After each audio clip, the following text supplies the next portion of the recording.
sunk an enemy destroyer. Hey team, is Ripper here. Hope you guys are doing fantastic. Again, right back at you with more tactical maps and strategies. So our favorite map for today is Land of Fire, and obviously we have clan battles going on right now. But before we begin, like, subscribe, bell button below. Appreciate all the support. Thank you for guys, all the help we've got on our way to 2,000 subscribers, giving a free premium DD giveaway at 2,000. Let's get to it.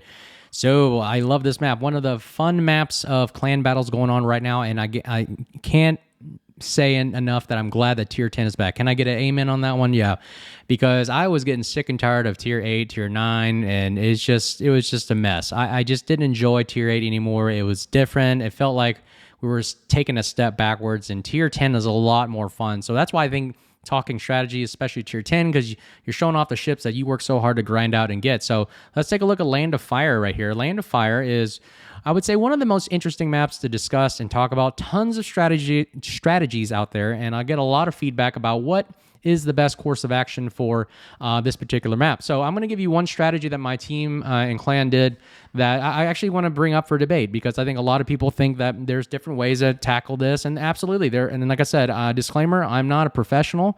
I'm just a guy making YouTube videos, enjoying World of Warships, and trying to make the community better, right? And we're having a blast opening for discussion. So one of the topics is, how do you tackle this map now that we have 7? So we have 7 ships here, and 7 on each team. Now, the replay that I'm going to show you guys in a bit is a little different. It's the setup for our team is fine, the blue or green, that is, and the red team will have 1 extra cruiser, so forgive me that on the replay, but we'll just still talk as if it's as you can see depicted here. So for clan battles, it's 7 versus 7 tier 10, and you can see the complement is pretty standard right here, about 3 destroyers, 3 cruisers, and a battleship. Other team the same.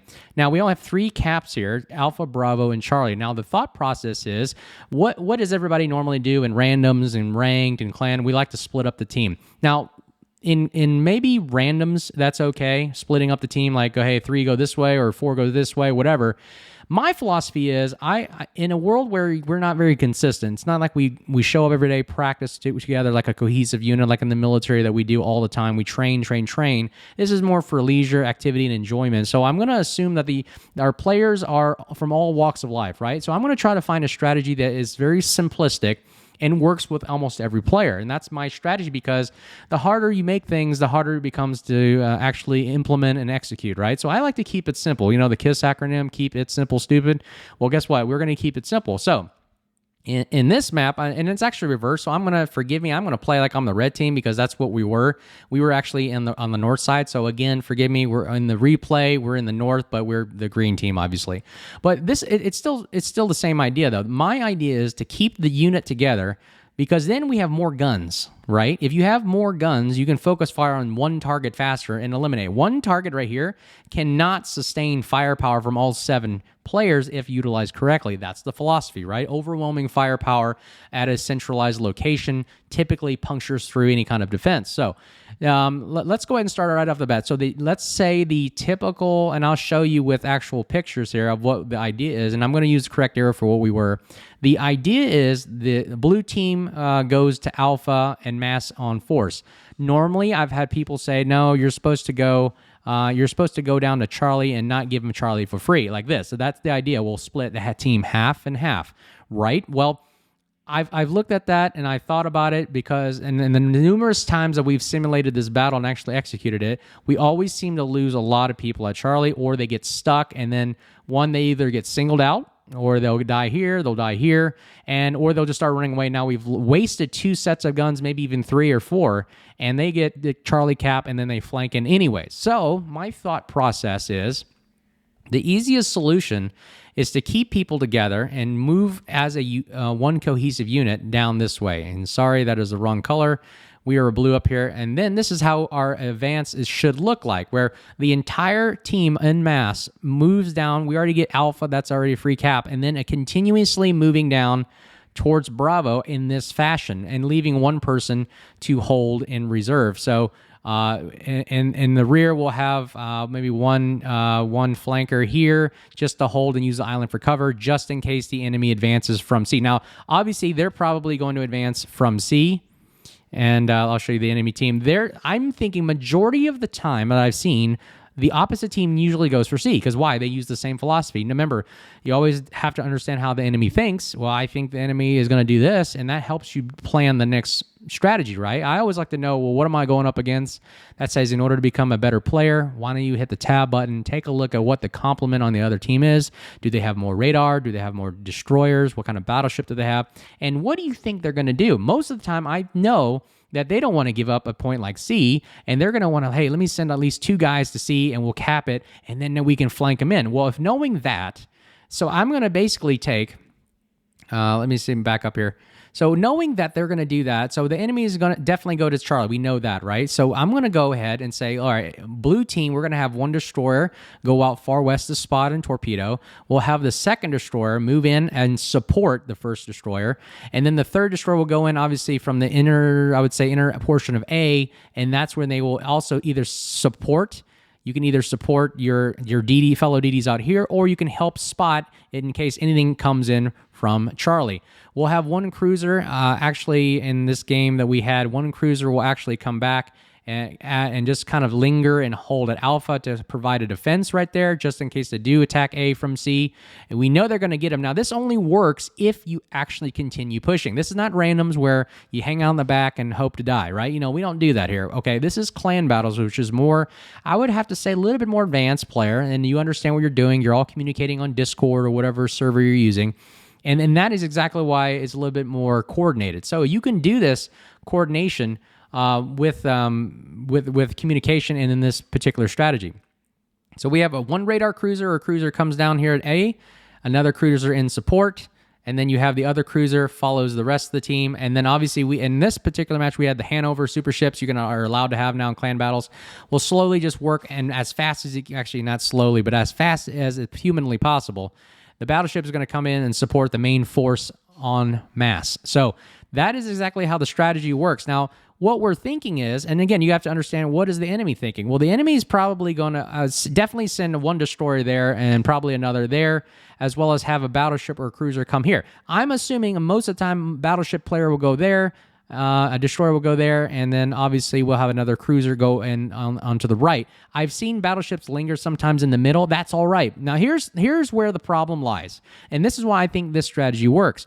Their force is split up, which means they have less guns and we have the advantage. However, if you don't capitalize on that advantage, you're going to be out to lunch, right? So you're going to have to literally keep moving and not linger in order for this strategy to work, because you got to engage the first target here, which is probably the first DD. You're going to have to kill that one right off the bat, knock that one out. Then you're going to have to kill the second DD or a cruiser, and maybe there's a third cruiser here somewhere.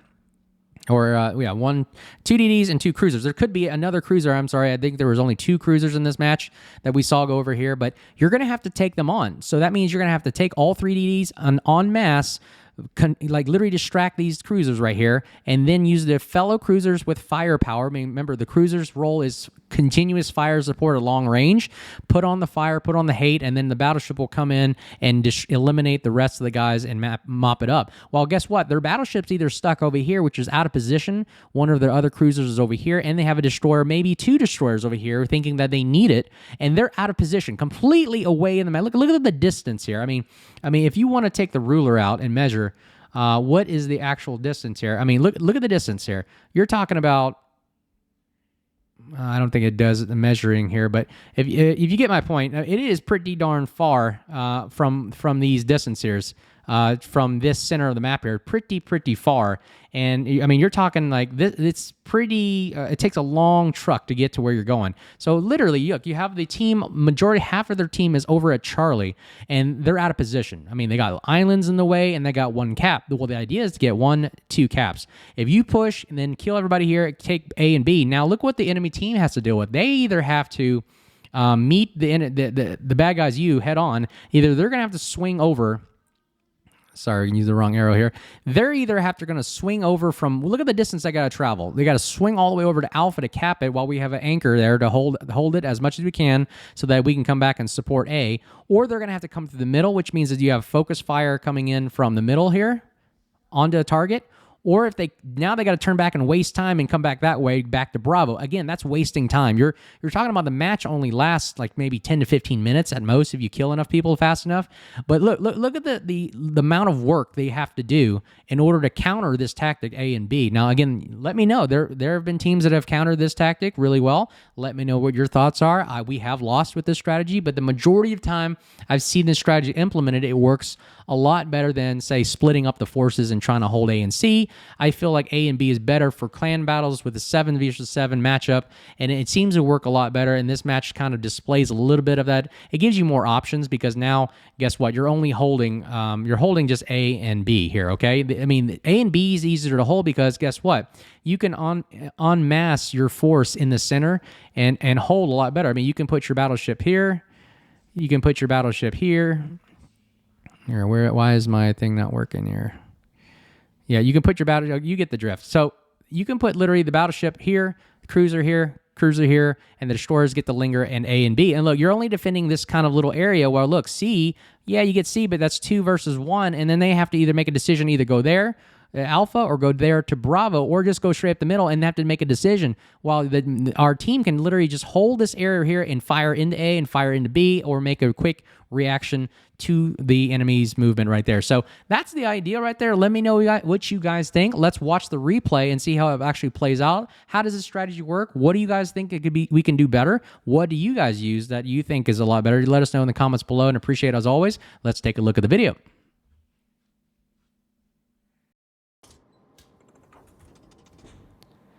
All right, team, here we are on the Land of Fire, and this is how our map actually turned out, and it actually worked pretty well, but let's take a look. Okay, now, so we're giving up Charlie, right? We already talked about in the strategy video, and we're analyzing this. Okay, we're going to push together the 3 DDs out front. We're in the Gdansk. We have a Des Moines in support of us. You have a Hanover battleship moving down the middle as fast as you can to help support the main fleet, and the 2 cruisers in the back. We have 1 anchor as the cruiser, probably be the Salem. And right now, we're already calling out focus fire initially for the Des Moines, and we want to eliminate that Des Moines right off the bat. So you see that the enemy has moved to Charlie and their battleship as well. So that actually knew what the enemy was going to do. Remember, knowing what the enemy does right off the bat really helps you make a good decision and gives you kind of a sense of idea. Hey, let's predict what the enemy's going to do, and we're going to react to that because, again, most enemies are predictable. So let's go ahead and right to it. Gdansk, what I really love about the Gdansk is the fire chance on it. The guns are big. They're long range. It's a fast destroyer, kind of like a Mogador, kind of Kleber Marceau style gameplay, and it's just incredible amounts of firepower. We have a 9-kilometer radar, which is really cool. My build for the Gdansk is more of a gunboat build, lacking concealment.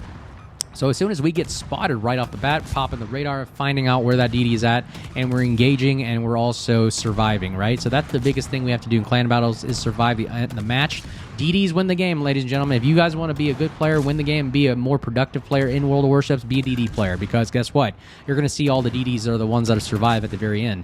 So look at this. We're putting the amount of hate and firepower on Des Moines, calling up focus fire. Now look how many shells are coming in on Des Moines, which tells you that we have at least 2 to 3 people shooting at the Des Moines, making his life miserable and causing him to reverse and kind of be out of the match right there. So we're going to go ahead and continue the push. Notice how the center column of our main force, the bulk of the force, which is the cruisers and the battleship, are moving in. We also have Aleutian, the new dockyard ship, in support, while the Shimakaze should be flanking down the 1-2 line, and that will help us spot as well as torpedo firepower. Now look, we're also being the most annoying player on the map. You notice I have not let go of the left key, or left mouse button, and we're just going to keep firing. Now, the cool things I like about the Gdansk is, like, look, watch what I'm doing here. I'm literally only using quarter speed in order to juke these shells, because why? I find that 13 to 14 kilometers is really difficult. It's a long travel time for the shells for Des Moines or even a Stalingrad, where I can literally go 15 knots forward. As soon as I see the speed get up to 15 or 14, I start going full reverse. It typically throws off a lot of gunshots or shots in the open that I've seen. Look at that. Look at the Des Moines. He's aiming in front of me, thinking I'm going full speed, but then I go in reverse really quick. And I'm only going quarter speed, so it gives me a lot of a fast enough reaction time that I can juke these shells at literally only going 5-10 knots. And look how I'm going reverse. I'll get up to 8 to 9 knots, and I'll then go back in reverse. And I'm only using quarter speed. Like, literally, if I get up to a quarter, I'll actually, stop there and reverse again. So I'm only getting up to 15 knots, stopping right away, going reverse 14 knots. And you do that back and forth. It really throws off a lot of players. I started smoking up because I was taking a little bit more fire than I'm comfortable with, and why not? I got smoke. Might as well use them, right? And then I noticed that, you know what, I'm pretty much the only guy spotting for the team at the moment. Everybody else is behind cover, so I'm going to have to get out there and start spotting and putting more firepower. We need to get more shells down range in order for us to be effective. I mean, that is exactly what you want to do. You want to be able to put more shells down range than the enemy does. And I mean, if the enemy's not firing, he ain't doing nothing. You know, I've always said that if you're not shooting, you're dying. So that's my philosophy. We're going to keep shooting, put on as much firepower that we can, and get some fire started on the Des Moines, get him going. Look, the Stalingrad is already down to maybe a quarter health there, only 15,000 left, and they burn like a match. So let's see if we can eliminate this Des Moines. It's one of the most pesky destroyers out there, faster reloads than the Stalingrad. And I actually really, really want this Des Moines out of the way because he keeps firing at us. We are being the most annoying person on the map for him. And let's see, we got enough. Look at our HP pool, 27,000 to start with, and boom, there he goes down. Great torpedo hits for the Shimakaze. Isn't that great? He was so focused on us that the Shimakaze got nice torpedo hits, and he didn't even know he was there. So we're going to go ahead and cap Bravo. Salem in the back holding Alpha. You can see the enemy team is advancing from the east. Now, again, look what I told you they're going to do. They have to either come through the middle or go the long way around, and that sucks up time. While that time is happening, we're going around killing their ships. Stalingrad is in a bad position here. We lose our Des Moines. That's not very good right there. He probably got fired or blapped right there from our other Gdansk enemy player. Gdansk, I told you, is very strong, by the way. The Gdansk is very, very good at tackling cruisers. Look at the amount of firepower we're putting on this Stalingrad. The fire starts. I know we're not getting a lot of penetrations, but if you get literally hits on the superstructure, you're getting some nice, consistent damage, and that's exactly why I like the guns on this thing. And we also have torpedoes that are 10 kilometers. Our torpedoes miss but cause them to turn, but he's turning full broadside to us. I elect not to shoot AP shells because why not? I'd just rather just start the fires. I'm getting consistent damage, and I want the constant firepower raining down on him and get him out of game. Do we get the kill? And we do. Boom. Splash 1. RIP back to Porty. Look what we've got right now. We've got Alpha Cap and Bravo Cap, and we now have converging fields of fire from Salem at the north, and we have us 4 in the south. Our 3 DDs are actually working together in a Wolfpack manner here, and they have only 2 destroyers on their team. That was a little difference there we talked about at the beginning of the video. So we're going to go ahead and push back towards the middle here. See, look how quick reaction time our players are in because we're so close to each other. Rather than if half our team was at C or half our team was at A, it would have been a little bit tougher to defend and then move in position to react accordingly. Now, we lose our Salem, and that's actually unfortunate. We did not anticipate and plan for that. A bulk of their team is more towards Bravo, so that's what we were hoping for, but now we have the Hanover, which is running away, burning to death, and we have the 3 destroyers, still kind of decent health pools and alive. So what are we going to do as a destroyer player to get better? We're going to go and hunt their DDs down. There's number 1. We're going to kill the Gdansk right here. So look, he's looking at someone else. He's not really noticing that we're firing on him. That's why I like incoming fire alert. What am I getting shot at? What's firing at me so crazy? He is now realizing he's taking damage from somebody else. Then he goes full broadside to me, but it's too late. Our firepower is overwhelming, and we take the kill. Splash 2, RIP back to Porty. We take the kill for that one. And now we're going to go hunt for the other last destroyer right there, which I believe is the Summers. He is somewhere here because he's spotting me somewhere. Now he goes undetected, which probably means notice I use islands to figure out where I go undetected. So he probably went past this island right here in the middle. And I look at my mini map and draw that line. I now know where that Summers is at. And we're going to take a kind of a guess. So he's probably going to Alpha. So we're going to go ahead and put fire on this Puerto Rico. He is in a bad position right now. Notice the enemy team is not able to react and support their own teammates because they're in the middle. They're out of position, too much island cover. And that's why I like staying together, and it helps us out a lot. So right now, as you can see, they've got 2 points. They got Alpha and Charlie, and we boom, splash 3. We get the kill, 3rd kill of the day, and we get the Puerto Rico out, and that is actually helping us stay in the game. Satsuma is another super ship, very scary. Shikishima style, but with 8 guns instead of 6. But now we're going to see if we can start some fires. We need to get some fires going. How to become a good destroyer player? Put more shells down range. So right now you can see as the power of the Gdansk, 1 fire going right there. Keep aiming at the superstructure. How I aim is just put the horizon line on the superstructure.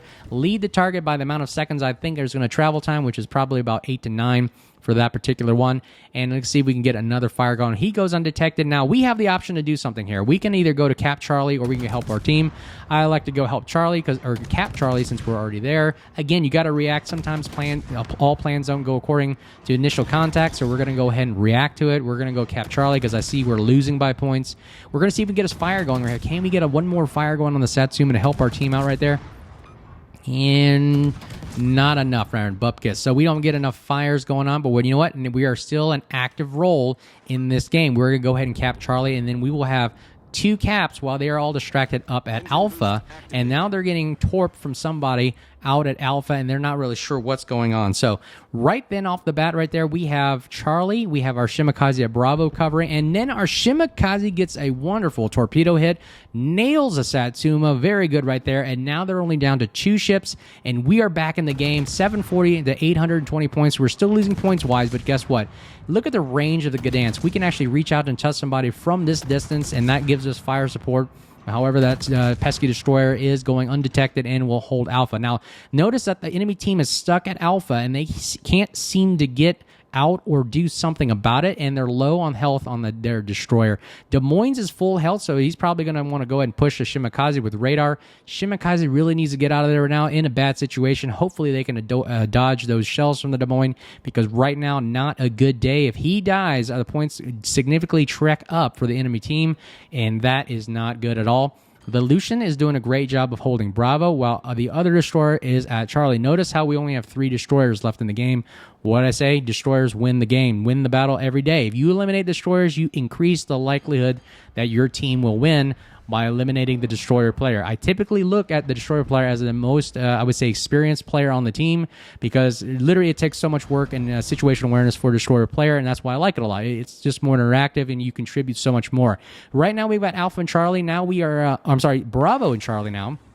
Notice that the tables have turned on the enemy. They have to just try to figure out how are we going to defend or even take back at least 1 cap to R2, and now we have the option to go to Alpha. Now, we are being located. Notice at the top right screen there, you can see the located button, which means we are the closest target to the other destroyer player that has RPF, I'm assuming. Now, I'm assuming the Summers is the one that has the RPF, not the Des Moines, but either way, that means that something is closer to us than the other 2 destroyers on our team, so I have to keep my head on a swivel and know that something is in front of me that I have to be aware of. So what is the strategy with the Gdansk? Now, the bread and butter of this thing is the radar. 9-kilometer radar on a destroyer. Now, it only lasts about maybe 9 to 10 seconds, a very, very short time, basically. You can get about 2 salvos off.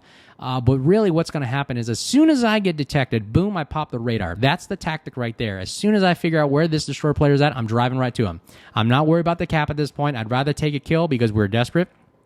If we can somehow eliminate this destroyer player, our team can then finalize the Des Moines. After we kill the destroyer player, we can take Alpha, and then we have all 3 caps and stop the advance moving upward. And there he is. So we get spotted, pop off the radar, 10-second radar, or actually the 12-second radar. So we get at least 1 shot off. Do we get a second shot? Second shot there. Okay, there's 1 hit. Do we get this one? Will that make the kill enough? And no. And guess what? I think he grounded, and we took out his steering. So he grounded on the island. So I know that if I push forward, I'm going to eliminate him. So we're going to go right for the smoke. We're about to lose this game. 964 points on the enemy team, and he's trekking up at 1 cap at a time. There's the first initial, the torpedoes right off. There's a 3rd set right there. He's out of torpedoes. He's low health, and there he is. He pops out of the smokes accidentally for some reason. He fires or did something, and boom, we get the kill. And do we get the shot? Do we get it? And boom, splash 4 RP back to 40. That ends the game with literally seconds to go, and that is how that strategy worked. A lot more work than I would anticipate for, but again, this is assuming that our battleship and cruisers survived the initial brat. But anyways, like, subscribe, bell button below. Appreciate all the support and the subscribers.